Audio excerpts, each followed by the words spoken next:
নমস্কার বন্ধুরা, আজ হলো 8ই আগস্ট শনিবার। আজকের বিশেষ বিশেষ খবরগুলি হলো আর্থিক উন্নতিতে মুছে না সামাজিক বঞ্চনা, এসসি ও এসটি সংরক্ষণে ক্রিমিলেয়ার না রাখার পক্ষে সুপ্রিম কোর্টে মোদী সরকার। বিস্তারিত থাকবে প্রতিবেদনে। আসাম মণিপুরের সীমান্তে পণ্যবাহী লরির দীর্ঘ লাইন, পচে নষ্ট হচ্ছে খাদ্য সামগ্রী। অসম পুলিশ প্রশাসনের বড় রদবদল, শিলচর কাছাড় জেলার নয়া সিনিয়র পুলিশ সুপার পার্থ প্রতিম দাস। এলপিজি গ্রাহকদের জন্য বড় সতর্কবার্তা, আগামী 16ই আগস্ট এর মধ্যেই কেওয়াইসি না করলে এলপিজি গ্যাস পেতে হতে পারে সমস্যা। অসমের বন্যা পরিস্থিতি এখনও উদ্বেগজনক, ধনশিরি নদী ঘিরে নতুন সতর্কতা জারি। এবং অষ্টম বেতন কমিশনে বাড়তে পারে 3 গুণ বেতন। অষ্টম বেতন কমিশন নিয়ে বড় আপডেট, কবে থেকে কার্যকর হবে নতুন নিয়ম। তাহলে বিস্তারিত খবরে যাওয়ার আগে অবশ্যই ভিডিওটিতে একটি লাইক দিয়ে চ্যানেলটি সাবস্ক্রাইব করে পাশের বেল আইকনটি বাজিয়ে রাখবেন এবং ফেসবুক পেজে দেখে থাকলে পেজটি ফলো করে ভিডিওটি শেয়ার করবেন, যাতে সঠিক তথ্যগুলি সবার কাছে পৌঁছাতে পারি। এবার শুনুন আজকের খবরের বিস্তারিত।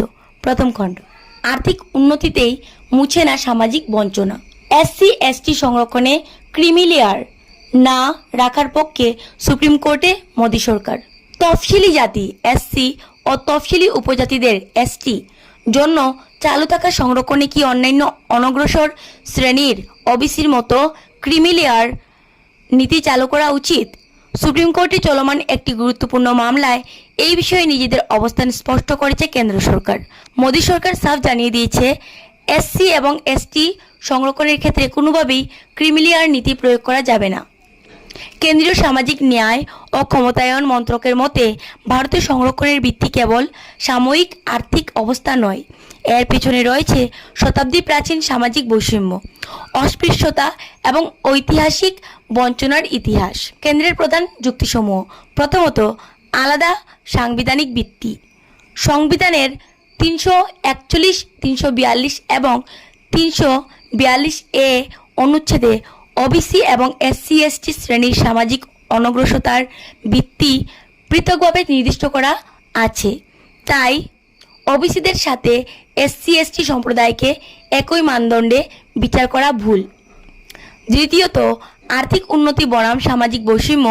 কোনো পরিবার অর্থনৈতিকভাবে স্বাবলম্বী হলেই রাতারাতি সমাজের বুক থেকে জাতপাত ভিত্তিক বৈষম্য বা ঐতিহাসিক বঞ্চনার বাস্তবতা মুছে যায় না। তৃতীয়ত সংসদের একচ্ছত্র অধিকার। কেন্দ্রের সাফ কথা, এই বিষয়ে যে কোনো পরিবর্তনের সিদ্ধান্ত নেওয়ার একচ্ছত্র অধিকার রয়েছে দেশের সর্বোচ্চ আইনসভা বা সংসদের উপর। তাই শীর্ষ আদালতকে এই বিষয়ে সংযত থাকার অনুরোধ জানানো হয়েছে। কেন্দ্র আরও স্পষ্ট করেছে যে কোনো বিস্তারিত আর্থসামাজিক সমীক্ষা ছাড়া কেবল আয়ের উপর ভিত্তি করে এই সাংবিধানিক সংরক্ষণে হাত দেওয়া বিপজ্জনক হতে পারে। ফলে বিষয়টি এখন আর শুধুই ধনী বনাম দরিদ্রের লড়াইয়ে সীমাবদ্ধ নেই, বরং তা ভারতের ঐতিহাসিক বৈষম্য দূরীকরণের মূল সাংবিধানিক ভিত্তির উপর এসে দাঁড়িয়েছে। অসম মণিপুর সীমান্তে পণ্যবাহী লরির দীর্ঘ সারি, পচে নষ্ট হচ্ছে খাদ্য সামগ্রী। মণিপুরের চলমান অশান্তির প্রভাব পড়েছে অসম মণিপুর সীমান্তে। সীমান্তবর্তী জিরিঘাট এলাকায় শতাধিক পণ্যবাহী লরি দিনের পর দিন আটকে থাকায় বিপাকে পড়েছেন চালক খালাসিরা।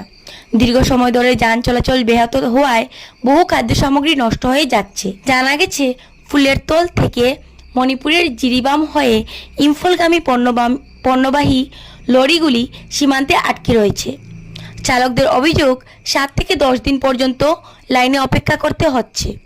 এই সময় খাদ্য, পানি ও অন্যান্য নিত্য প্রয়োজনীয় জিনিসের সংকটে দুর্বিষহ অবস্থার মধ্যে দিন কাটাতে হচ্ছে চালক ও খালাসিদের।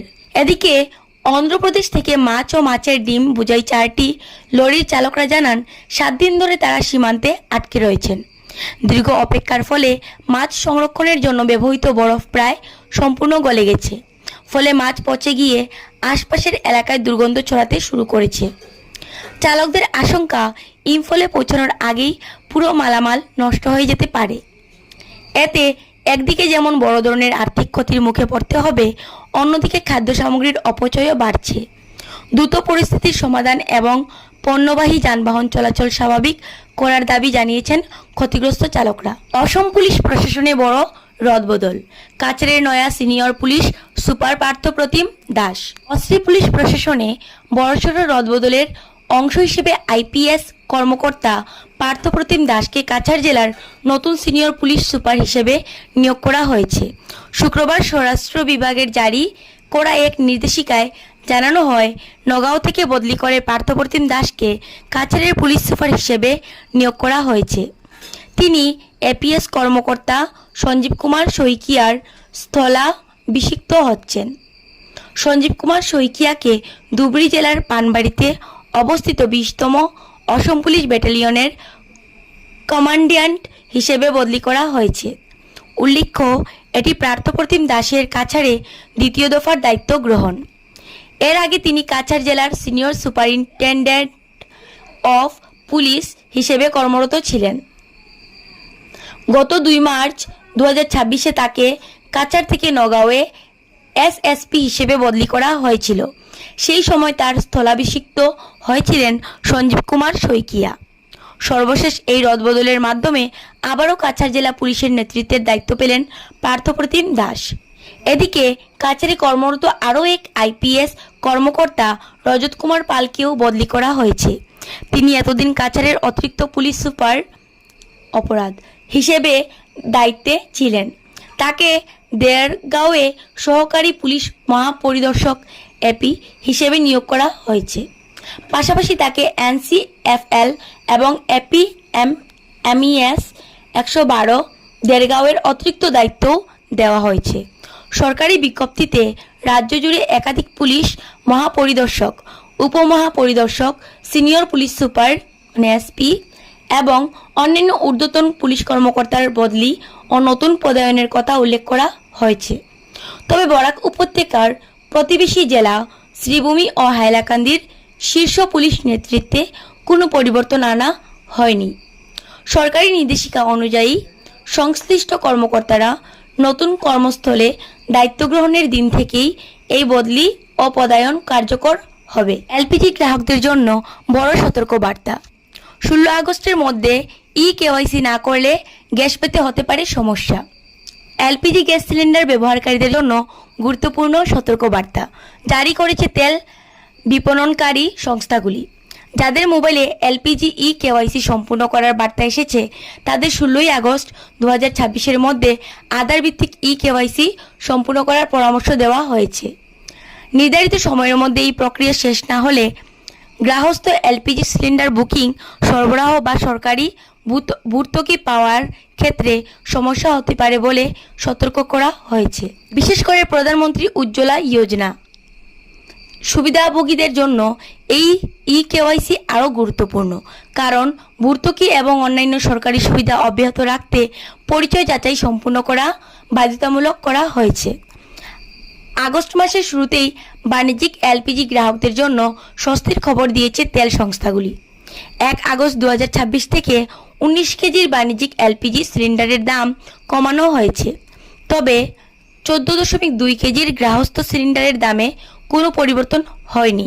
বর্তমান গৃহস্থ এলপিজি সিলিন্ডারের দাম দিল্লি 942, কলকাতা 968, মুম্বাই 941.50, চেন্নাই 957.50। তেল সংস্থাগুলির পাঠানো এসএমএসে জানানো হয়েছে, নির্ধারিত সময়ের মধ্যে কেওয়াইসি সম্পূর্ণ না হলে ভবিষ্যতে বিজ্ঞাপিত গৃহস্থ মূল্যে সিলিন্ডার পাওয়ার ক্ষেত্রে জটিলতা তৈরি হতে পারে। যদিও এই বিষয়ে চূড়ান্ত কার্যকরী নিয়ম, সংস্থা ও নীতিগত নির্দেশ অনুযায়ী প্রযোজ্য হবে। কিভাবে বাড়িতে বসেই কেওয়াইসি করবেন? Indian oil corporation limited IOCL গ্রাহকদের জন্য একাধিক বিকল্প রেখেছে। কেওয়াইসি সম্পূর্ণ করা যাবে ইন্ডিয়ান অয়েল ওয়ান অ্যাপের মাধ্যমে, সংশ্লিষ্ট এলপিজি ডিস্ট্রিবিউটরের অফিসে গিয়ে, গ্যাস সিলিন্ডার ডেলিভারি কর্মীর সাহায্যে। যারা উজ্জ্বলা যোজনার সুবিধাভোগী তাদের ক্ষেত্রেও একই সময়সীমার মধ্যে কেওয়াইসি সম্পূর্ণ করার পরামর্শ দেওয়া হয়েছে। 2016 সালে চালু হওয়া এই প্রকল্পের আওতায় বর্তমানে 10 কোটিরও বেশি পরিবার রয়েছে। বর্তমান নিয়ম অনুযায়ী যোগ্য সুবিধাভোগীরা বছরের নির্দিষ্ট সংখ্যক রিফিলের জন্য প্রতি সিলিন্ডারে 300 টাকা করে সরকারি ভর্তুকি পান। যদি আপনার মোবাইলে কেওয়াইসি সংক্রান্ত SMS এসে থাকে তাহলে শেষ মুহূর্তের জন্য অপেক্ষা না করে যত দ্রুত সম্ভব পরিচয় যাচাই সম্পূর্ণ করে নেওয়াই বুদ্ধিমানের কাজ। এতে ভবিষ্যতে গ্যাস বুকিং বা ভর্তুকি সংক্রান্ত সম্ভাব্য সমস্যার ঝুঁকি এড়ানো যাবে। অসমে বন্যা পরিস্থিতি এখনও উদ্বেগজনক। ধনশিরি দক্ষিণ নদী ঘিরে নতুন সতর্কতা জারি। অসমে বন্যা পরিস্থিতি এখনও উদ্বেগজনক। ধনশিরি নদীর জলস্তর ক্রমাগত বৃদ্ধি পাওয়ায় গোলাঘাট জেলায় নদীর তীরবর্তী ও সংলগ্ন এলাকার বাসিন্দাদের জন্য নতুন সতর্কতা জারি করেছে অসম রাজ্য দুর্যোগ ব্যবস্থাপনা কর্তৃপক্ষ। ASDM এর জারি করা পরামর্শে বলা হয়েছে, গোলাঘাট জেলার ধনশিরি নদীর জলস্তর অব্যাহতভাবে বাড়ছে। তাই পরিস্থিতির উন্নতি না হওয়া পর্যন্ত সাধারণ মানুষকে নদীর কাছাকাছি না যাওয়ায় এবং সর্বোচ্চ সতর্কতা অবলম্বনের আহ্বান জানানো হয়েছে। রাজ্যে চলমান বন্যায় ইতিমধ্যে 15টি জেলার 1,68,701 জন মানুষ ক্ষতিগ্রস্ত হয়েছেন। ASDM এর সর্বশেষ বন্যা বুলেটিন অনুযায়ী 39টি রাজস্ব চক্রের 481টি গ্রাম এখনও জলমগ্ন। পাশাপাশি 14,382 হেক্টরেরও বেশি কৃষিজমি প্লাবিত হওয়ায় কৃষিক্ষেত্রে ব্যাপক ক্ষয়ক্ষতি হয়েছে। সবচেয়ে বেশি ক্ষতিগ্রস্ত গোলাঘাট জেলা, যেখানে বন্যায় আক্রান্তের সংখ্যা 54,085 জন। এরপর রয়েছে শিবসাগর 49,515, জোরহাট 27,842 এবং চড়াইদেও 21,486। শিবসাগর, জোরহাট, লখিমপুর এবং চড়াইদেও জেলায় কৃষিজমির ব্যাপক ক্ষতির খবর মিলেছে। এদিকে নোমালীঘর এলাকায় ধনশিরি নদী এখনও বিপদসীমার উপর দিয়ে বইছে। তবে রাজ্যের কোনো নদী এখনও সর্বোচ্চ বন্যাস্তর অতিক্রম করেনি বলে জানিয়েছে কর্তৃপক্ষ। বন্যা মোকাবিলায় রাজ্য সরকার 133টি ত্রাণ শিবির ও ত্রাণ বিতরণ কেন্দ্র চালু রেখেছে। বর্তমানে 10,111 জন ব্যস্তচ্যুত মানুষ ত্রাণ শিবিরে আশ্রয় নিয়েছেন এবং 35,596 জন ত্রাণ বিতরণ কেন্দ্রের মাধ্যমে সহায়তা পাচ্ছেন। চাল, ডাল, ভোজ্য তেল, গবাদি পশুর খাদ্যসহ প্রয়োজনীয় সামগ্রী বিতরণ করা হচ্ছে। এখন পর্যন্ত বন্যায় 2 জনের মৃত্যু হয়েছে। গোলাঘাট ও উদালগুড়ি জেলায় 1 জন করে। বর্তমানে কোনো ব্যক্তি নিখোঁজ নেই। এছাড়া বন্যায় 41,475টি গবাদি পশু ক্ষতিগ্রস্ত হয়েছে এবং 365টি বাড়ি ক্ষতিগ্রস্ত হয়েছে, যার মধ্যে 40টি সম্পূর্ণভাবে ধ্বংস হয়েছে। পরিস্থিতি মোকাবিলায় উদ্ধারকারী দলগুলি ঝুঁকিপূর্ণ এলাকায় মোতায়েন রয়েছে। নৌকা ও উদ্ধার কর্মীদের প্রস্তুত রাখা হয়েছে এবং ত্রাণ উদ্ধার ও পুনর্বাসনের কাজ অব্যাহত রয়েছে। বেতন বাড়তে পারে 3 গুণ। অষ্টম বেতন কমিশন নিয়ে বড় আপডেট। কবে থেকে কার্যকর হবে নতুন নিয়ম? দীর্ঘ প্রতীক্ষার অবসান ঘটিয়ে অবশেষে আলোর মুখ দেখতে চলেছে বহুল প্রতীক্ষিত অষ্টম বেতন কমিশন, 8th পে কমিশন। বর্তমানে সারা দেশে প্রায় 49 লক্ষ কেন্দ্রীয় সরকারি কর্মচারী এবং 65 লক্ষ পেনশনভোগী এই নতুন বেতন কমিশনের জন্য অধীর আগ্রহে অপেক্ষা করছেন। বিচারপতি রঞ্জনা প্রকাশ দেশাইয়ের সভাপতিত্বে গঠিত এই কমিশন ইতিমধ্যে বিভিন্ন কর্মচারী সংগঠন, ইউনিয়ন এবং সংশ্লিষ্ট পক্ষগুলির সঙ্গে ধারাবাহিক বৈঠক শুরু করেছে।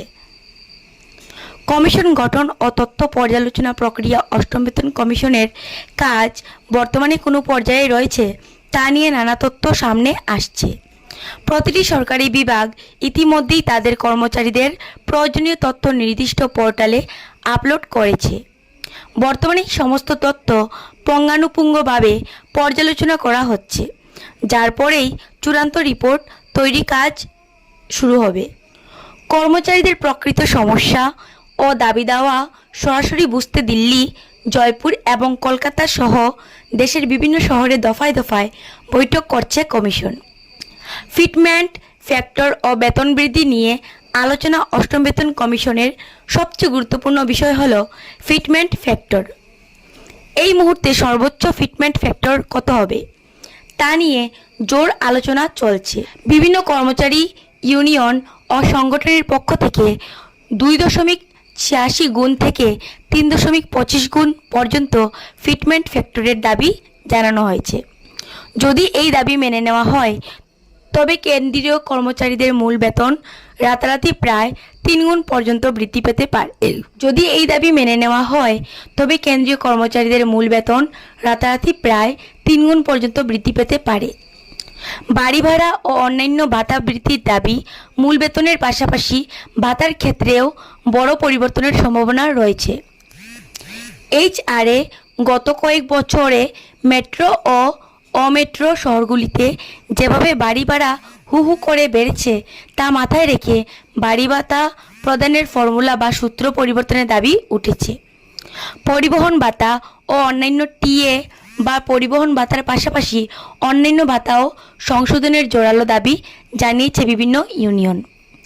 এই ভাতাগুলি পরিবর্তিত হলে তা সরাসরি কর্মচারীদের মাসিক বেতন এবং পেনশনভোগীদের পেনশনের অঙ্কে প্রভাব ফেলবে। কবে থেকে কার্যকর হতে পারে অষ্টম বেতন কমিশন? অষ্টম বেতন কমিশন কবে থেকে সঠিকভাবে কার্যকর হবে সে বিষয়ে এখনও দিনক্ষণ চূড়ান্ত ঘোষণা না হলেও কমিশনের বর্তমান অগ্রগতির উপর ভিত্তি করে বিশেষজ্ঞদের অনুমান এটি আনুষ্ঠানিকভাবে 2027 সালে পুরোপুরি বাস্তবায়িত হতে পারে। তবে নিয়মানুযায়ী এই নতুন বেতন কাঠামো 2026 সাল থেকেই কার্যকর বলে গণ্য করা হবে। অর্থাৎ নতুন কাঠামো লাগু হওয়ার পর কর্মীদের সমস্ত বকেয়া বা এরিয়ার মিটিয়ে দেওয়া হবে।